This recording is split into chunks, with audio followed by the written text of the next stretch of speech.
نبی محبوب ہے مسلمانوں کا، اور خالی محبوب نہیں، من انفسہم، مال، دولت، بھائی، برادر، زمین، جائیداد، بلکہ خود اس کی جان اس سے بھی زیادہ محبوب ہے۔ آدمی اپنے بیٹے سے کتنا پریم کرتا ہے، اپنی بیٹی سے کتنی محبت کرتا ہے، اپنے باپ ماں سے بھی محبت کرنا چاہیے۔ اگر وہ اسلامی بچہ ہے، اسلامی جوان ہے، تو باپ ماں سے بھی محبت کرتا ہے۔ مگر اللہ فرماتا ہے من انفسہم، خالی بچے سے محبت زیادہ رکھے نبی سے، بچے سے کم کافی نہیں ہے۔ سب سے بڑھ کر آدمی کو اپنی جان ہے، اپنی جان ہے، تو اپنی جان سے بھی بڑھ کر نبی مسلمان کے لیے محبوب ہے۔ اب محبوب کس کو کہتے ہیں؟ جس سے محبت کرے آدمی وہی محبوب ہے، جس سے لب کرے وہی محبوب۔ تو معنی یہ ہوا کہ مسلمان کے لیے نبی سے زیادہ بڑھ کر اس کی اپنی جان بھی محبوب نہیں ہے۔ اس کی مثال میں دوں آپ کو، حضرت ابو بکر صدیق رضی اللہ تعالیٰ عنہ، پہلے خلیفہ، وہ تو شروع میں مسلمان ہو گئے تھے، سب سے پہلے مسلمان ہوئے مردوں میں۔ اس وقت نبی کے ساتھ وہ تھے، اور ادھر مکے کے تمام غیر مسلم لڑائی ہو رہی تھی۔ لڑائی میں، اور ابو بکر صدیق کے بیٹے مسلمان ابھی نہیں ہوئے تھے، تو لڑائی میں مسلمان جیت گئے۔ پھر ابو بکر کے بیٹے مسلمان ہو گئے۔ جب مسلمان ہو گئے تو تذکرہ ایک دن آیا کہ فلاں جگہ کی لڑائی میں ابو بکر صدیق مسلمانوں کی طرف سے تھے، نبی کی طرف سے، ان کا بیٹا ابو لہب، ابو جہل کافروں کی طرف سے تھا۔ لڑائی ہوتے ہوتے ایک مرتبہ وہ تلوار چلائے تو اچانک دیکھا کہ میرے باپ سامنے ہے، تلوار روک لیا۔ تو اس دن مسلمان ہونے کے بعد ان بیٹے نے کہا، ابا فلاں جگہ کی لڑائی میں ہم تو کافروں کی طرف سے لڑ رہے تھے، ہم نے تلوار اٹھائی جب، تو یہ سوچ کے کہ کوئی مسلمان ہوگا، مگر نظر پڑی آپ پر کہ آپ ہیں، تو ہم نے تلوار روک لیا تھا۔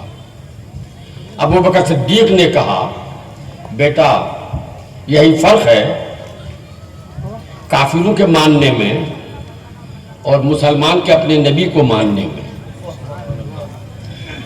تم نے تو باپ سمجھ کے تلوار روک لیا، اگر اس وقت ہم تلوار اٹھائے ہوتے اور تم میرے سامنے رہتے تو میری تلوار رکتی نہیں، تمہاری گردن کاٹ دیتی۔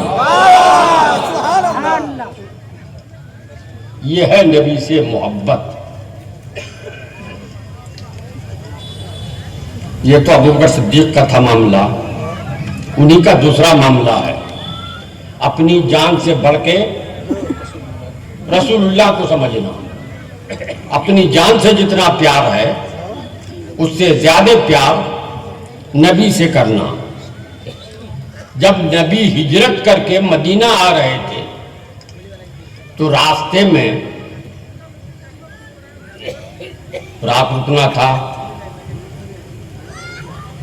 چاروں طرف سے گھیر لیا تھا، کفار نے دوڑا دیے تھے لوگوں کو کہ دیکھو مکہ چھوڑ کے چلا گیا ہے، راستے میں جہاں چاہو پکڑو ان کو۔ اور محمد کو قتل کر ڈالو۔ تو ابو بکر صدیق لے کے آئے، پہاڑ پہ چڑھے،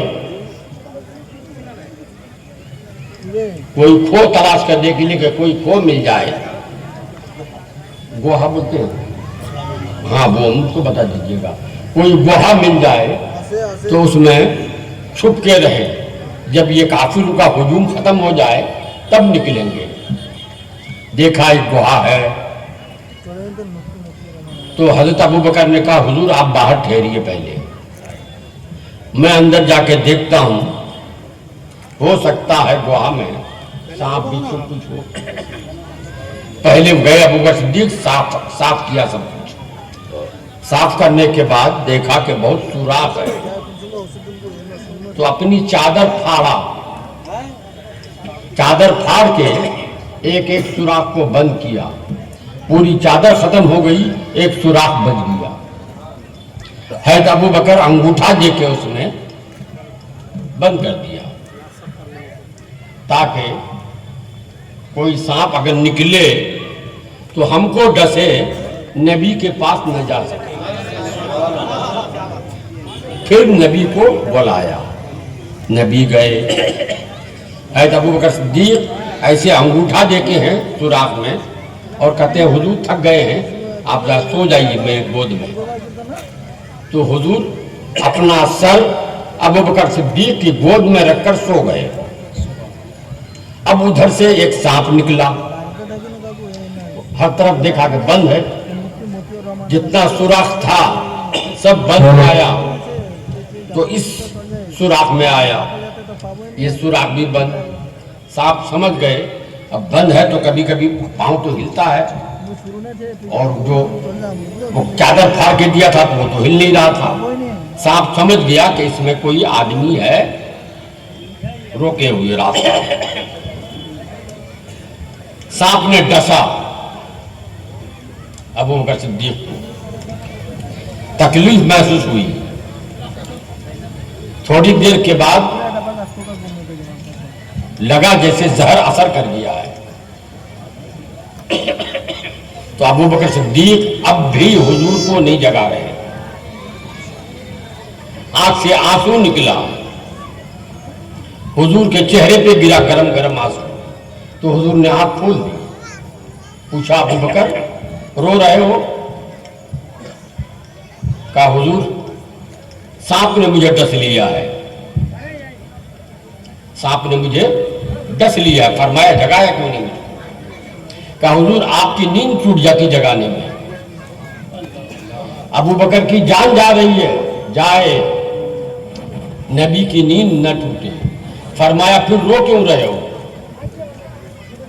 اگر تم کو ہماری نیند کا اتنا خیال ہے تو رو کیوں رہے ہو؟ حضرت ابو بکر نے عرض کیا حضور میں اپنی جان جانے کے ڈر سے نہیں رو رہا ہوں، آپ کی حفاظت میں کمی ہو جائے گی اس لیے میں رو رہا ہوں، کہ میں جان جائے میری، مجھے اپنی جان کی پرواہ نہیں ہے، آپ کو کوئی نقصان ہو جائے اس کی پرواہ ہے، اس لیے رو رہا ہوں۔ ذرا سوچو کیسی محبت تھی حضرت ابو بکر صدیق رضی اللہ تعالیٰ عنہ۔ اسی لیے اللہ کے پیارے نبی جناب محمد رسول اللہ صلی اللہ علیہ وسلم نے ایک حدیث میں فرمایا، بخاری شریف پہلی جلد کتاب الایمان کی حدیث ہے،